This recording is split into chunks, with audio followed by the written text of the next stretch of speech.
My name is Isabella. I used to believe that love could fix everything. That by marrying Daniel, I could escape the scars of my childhood, the loneliness, the emptiness of never being seen or valued. The Lawsons were different from my family. They had everything: money, status, a picture-perfect life.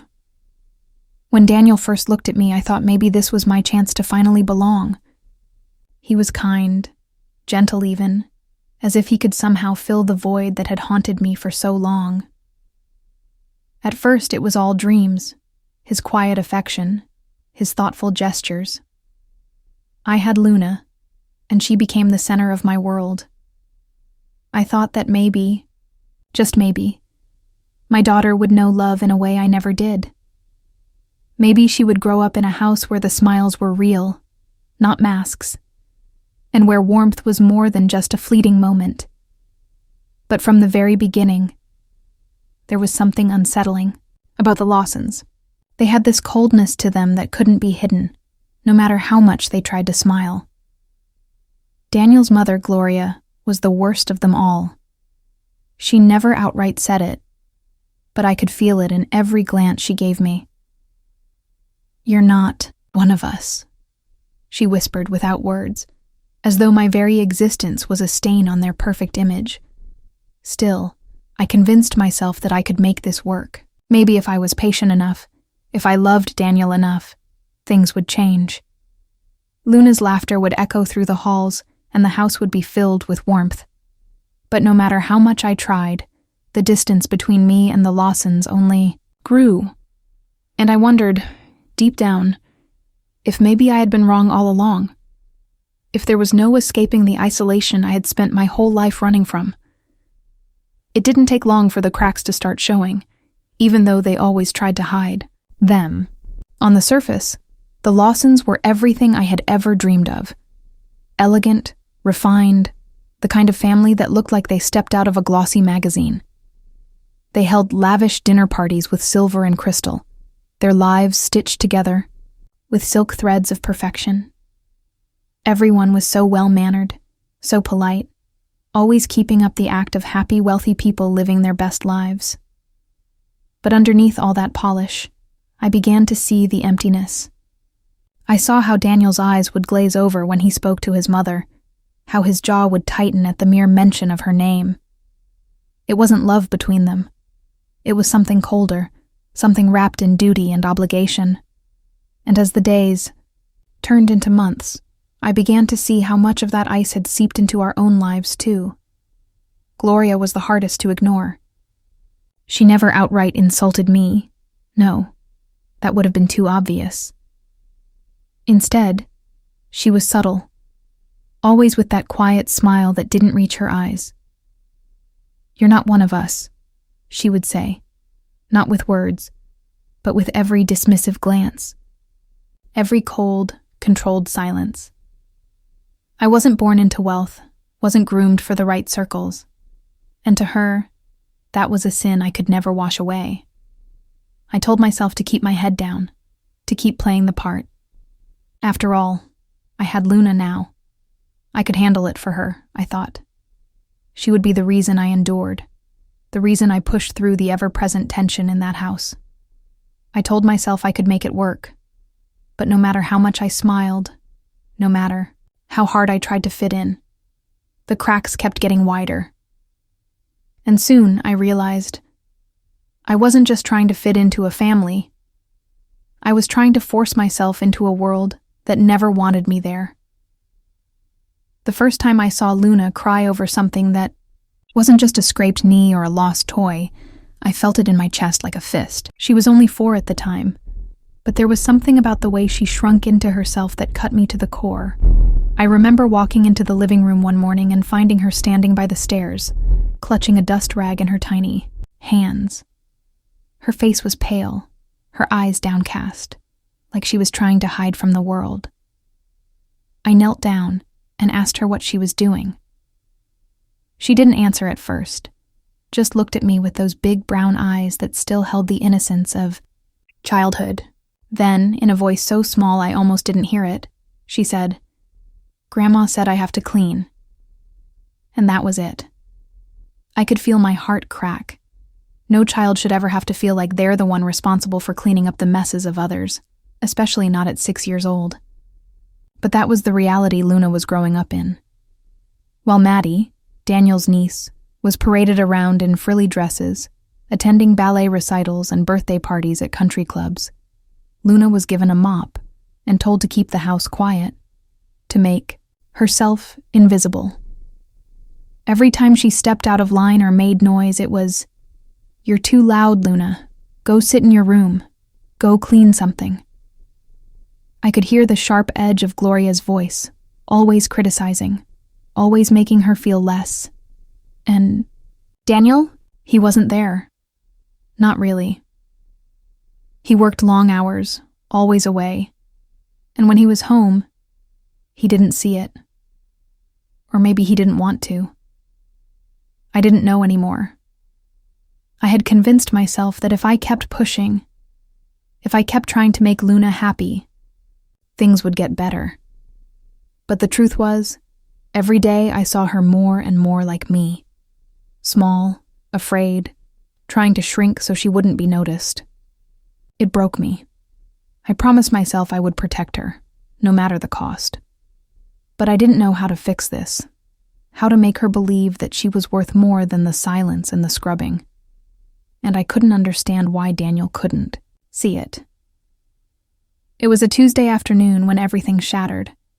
I had left work early, needing to get away from the cold, empty office and the constant hum of uncertainty that seemed to follow me everywhere. When I pulled up to the house, the driveway was empty.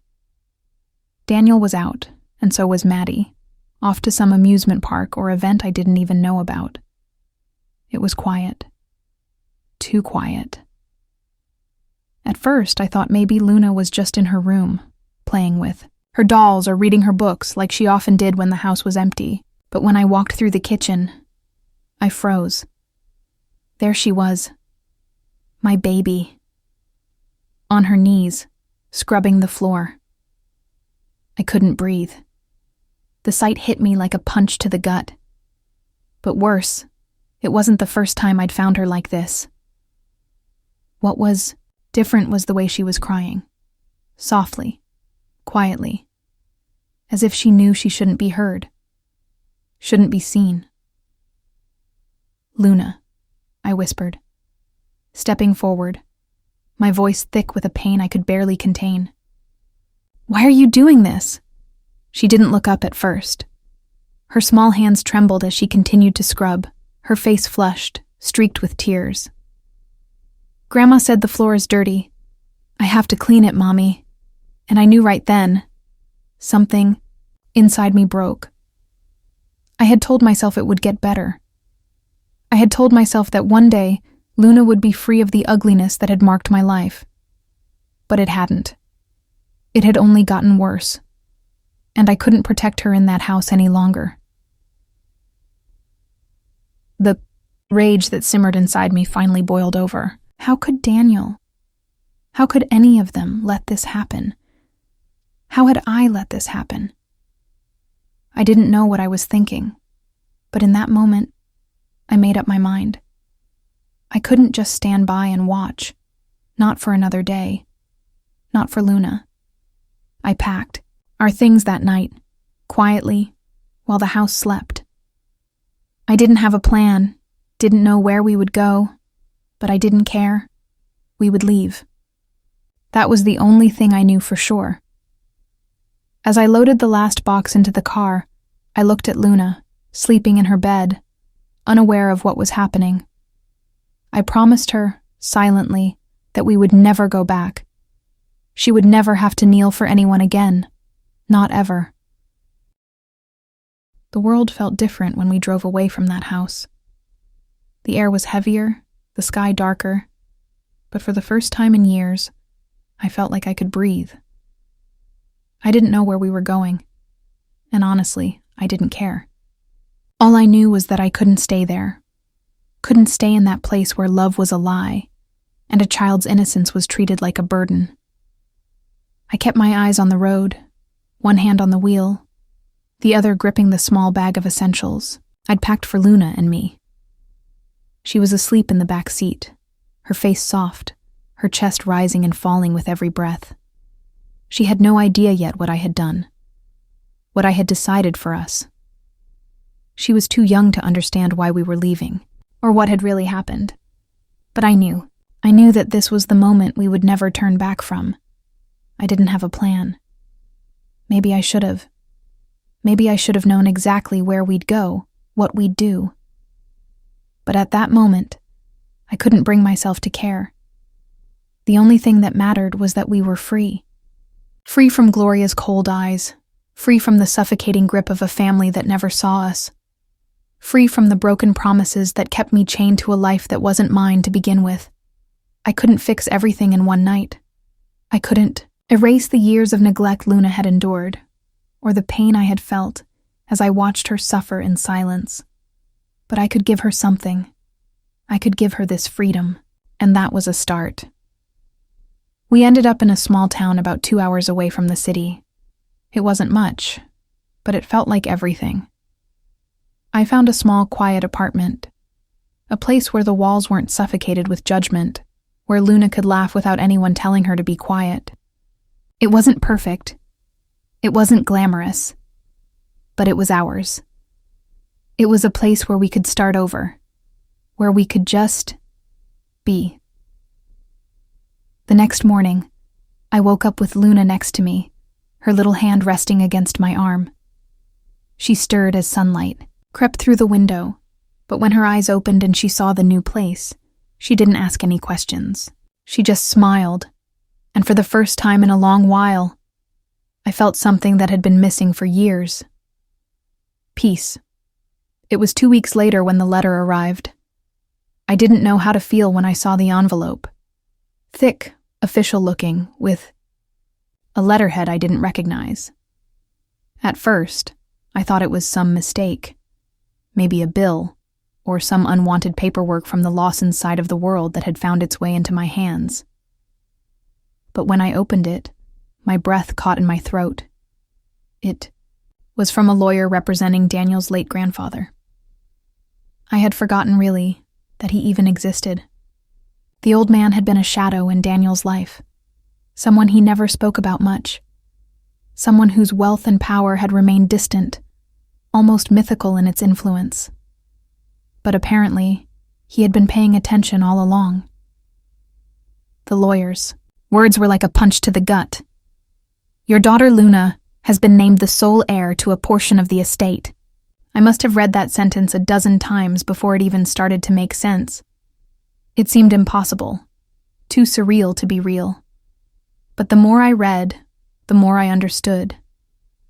Apparently, Daniel's grandfather had made a second will, one that no one knew about, one that had never been spoken of in the family. This second will named Luna as the sole beneficiary of his estate, leaving her everything because he had witnessed the way the Lawsons treated her. He had seen what they hid behind their polished smiles. I didn't know what to think. I wanted to be excited, to feel the power of this unexpected gift. But all I could think about was how twisted it was, how someone who had been gone for years had seen what the family refused to acknowledge. And yet, I didn't care about the money. I didn't care about the inheritance. What mattered was the validation, the proof that Luna was worth something, that she deserved something real in this world, something that couldn't be taken away by cruelty or neglect. I thought about Gloria's face, how she would react when she found out. I thought about Daniel, who had never once seen the way they treated our daughter. I could feel the tension building inside me, a slow burn that threatened to consume me. But this time, it was different. This time, I was holding something solid, something that could stand up to their arrogance. I would fight for this, for Luna, for us. The glimmer of hope was small, but it was enough to make me believe that maybe, just maybe, there was a chance for us to rise from this, to make them see, and I wasn't going to let it slip away. I knew it wouldn't be easy. Nothing ever was with the Lawsons. They didn't play fair. They never had. But now I had something they didn't expect, a weapon they couldn't ignore. The second will. The evidence that Luna wasn't just some invisible servant in their eyes, that she wasn't meant to be silenced, to be kept in the shadows. I found myself standing in front of a lawyer's office, sitting across from a man in a too expensive suit, listening to him explain the logistics of the case. He was speaking in legal jargon, something about probate and witnesses and trust clauses, but I wasn't listening. I couldn't focus on any of it except one thing: the way my fingers gripped the papers that held Luna's future in them. My mind kept flashing back to Luna's face, so small, so hurt. The way she had stood there, mop in hand, trying to erase the grime of a family that never valued her. I didn't need to understand every legal term to know this was my chance. This was our chance. The plan was simple enough. We would go to court. We would demand that the will be recognized, that Luna be granted what was rightfully hers. The family would fight it, of course. They would lie, threaten, twist the truth. They always had. But this time, we had the law on our side. The hardest part, I think, was watching the way Daniel reacted when I told him. He was distant, cold. It was almost as if he hadn't even heard me when I told him about the will, about the inheritance. His eyes, that had once seemed warm, now seemed far, away, clouded with some emotion I couldn't quite name. He didn't understand. He didn't care. I could see it in his face, in the way he stiffened. But this wasn't about him anymore. It was about Luna. I was doing this for her. For the daughter who deserved so much more than what the Lawsons had given her. For the little girl who would never have to scrub floors again, who would never have to shrink herself into silence. And that was the moment I realized. I wasn't just fighting for the money. I was fighting for her dignity, her future, her very right to exist in a world where she wasn't dismissed or erased. And I was ready for the fight. The battle had begun, and I wasn't going to lose. The courtroom was cold, sterile. The air seemed thick with tension, with the weight of years of lies and secrets that had never been spoken aloud. As I sat there facing the judge, with Luna clutching my hand, I felt a wave of disbelief wash over me. How had it come to this? How had we ended up here, in this room, fighting for something that should have been a given? I looked across the room at the Lawsons. Gloria, sitting in the front row, was as poised as ever, her back straight, her expression perfectly controlled. She had her arm around Daniel, who sat beside her, his face unreadable. He didn't look at me. He didn't look at Luna. He just sat there like he was somewhere else entirely. And Maddie? She was in the back with her parents, sitting with an air of quiet entitlement, like she had already won whatever it was they were all fighting for. I could feel the familiar sting of being invisible, the way the Lawsons looked at me as if I wasn't even there.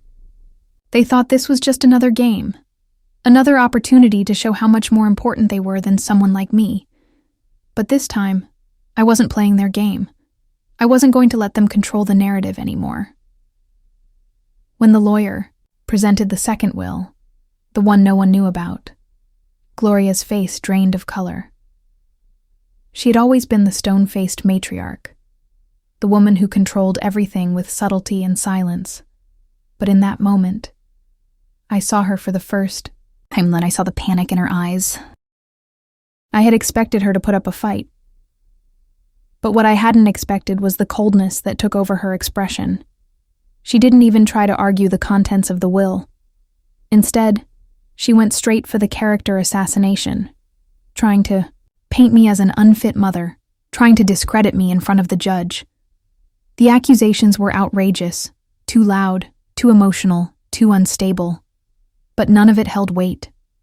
Not with the witnesses who had signed the will, not with the evidence we had gathered. The lawyer spoke. The judge listened. And slowly, I could see the truth unraveling. They had underestimated us. They had underestimated me. When it was finally My turn to speak, I stood up, my legs trembling, my heart pounding. But as I looked down at Luna, holding my hand like she had for years, I found my voice. "My daughter," I said, my voice steady, "is no one's servant, and starting today, she will never kneel again, only rise." There was a moment of silence. It felt like the whole room had frozen. But I didn't care. I had said it, and I meant every word. The judge didn't need more than that. The Lawsons had lost. We had won. And when the gavel came down, I realized it wasn't just the inheritance that mattered. It was the message that Luna was seen, that she was worthy, that she would never be invisible again. I held her hand tightly as we walked out of the courtroom, and for the first time, I felt like we had a future that was ours, and no one could take it away from us. We walked out of that courtroom, Luna's hand warm in mine, my heart still racing from everything that had just happened. I felt like I was floating, like the ground beneath my feet couldn't hold me anymore. We had done it. We had faced the Lawsons, faced their power, their sneers, and we had come out on top. But the real victory wasn't in the money. It wasn't in the house or the estate or the inheritance. It wasn't even in the fact that Gloria, who had always looked at me like I was beneath her, had been silenced. No, the real victory was something far simpler. It was Luna. It was seeing her walk out of that courtroom, her head held high, her eyes no longer afraid, no longer apologetic. It was the first time I had seen her stand up for herself, even if she didn't fully understand the weight of the moment. She had felt it, though. I could see it in the way she looked at me, like she knew something had changed, like she knew the world was different now, and I knew it too. I had never felt more sure of anything in my life. We didn't go back to the Lawsons. There was nothing left for us there. Not anymore. I didn't want Luna to ever feel like she was living in someone else's shadow again. Instead, we moved into a new place, a fresh start. I found a small house on the outskirts of town. Nothing fancy, but enough for the two of us. It was ours. A space where we could grow, where Luna could play without worrying about being scolded or made to feel small. For the first time, I could see the future stretching out before us. It wasn't perfect, not by a long shot. There would be hard days ahead. There would be struggles, but I knew now that we had the strength to face them, because the truth had been spoken, and nothing could ever take that away. And when I looked at Luna, smiling up at me with that pure, untainted joy, I realized how far we had come. She would never have to apologize for who she was. She would never have to hide or shrink away again. I had promised her that she would rise, and in that moment, I realized that we both had. Together. The days that followed were quieter than I expected, in the best way. We settled into our new life, small routines, simple pleasures. Luna started school, and though it wasn't perfect, I could see how she was beginning to bloom. She made friends, laughed without fear, and most importantly, she began to shine in a way that I had never seen before. And for me, there was a certain peace in the routine. No more pretending. No more trying to fit into a world that never wanted me. I no longer had to worry about fitting into someone else's idea of what was proper or acceptable. I wasn't bound by the expectations of the Lawsons, by their cold, silent judgment. Some days, Luna would talk about the past, about the house we had left behind, about Maddie, and about her grandmother. She didn't quite understand all of it, and I wasn't sure how much to explain. But sometimes, when she asked why we had left, I would look at her and say, "Because you deserve better. You deserve a life where you're seen, where you're loved." She would nod, understanding more than I thought she could for her age. There were moments when I would think of Daniel, how he had been, how he had tried to be different, but had never really seen.